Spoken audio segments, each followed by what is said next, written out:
The State House of Representatives is opposed to consider no-fault auto insurance reform. They're poised to do that, but the issue is complex and finding votes is difficult. 24-Hour News 8 political reporter Rick Albin just back from Lansing. Rick, is this going to get a vote today?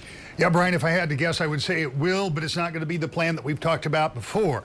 And whether it passes or not is an entirely different story. The original plan featured automatic reductions in personal injury protection, or PIP premiums, from 10 to 40%, depending on the level of coverage you choose. The ability to choose less than unlimited was a major change as well. That was the plan, but the votes were hard to come by. So now a slew of amendments have been put into a substitute bill with a higher fee scheduled for hospitals and some oversight for insurance companies along with those reductions. The problem's still getting votes, and that may still exist. Two West Michigan Republicans reflect the problem that leadership has. Allegan County's Mary Whiteford says the plan reduces cost, and that's a priority for her constituents. But Kent County's Chris Affandoulis says the current plans, even with the substitution, no guarantee of lower rates, and he says there are other options.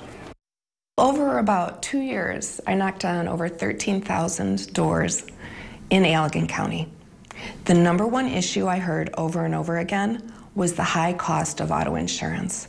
And I kept hearing more and more about people who couldn't afford it and dropped their insurance. I think there's a bipartisan support for the current system, but there is bipartisan support that it needs to have some changes.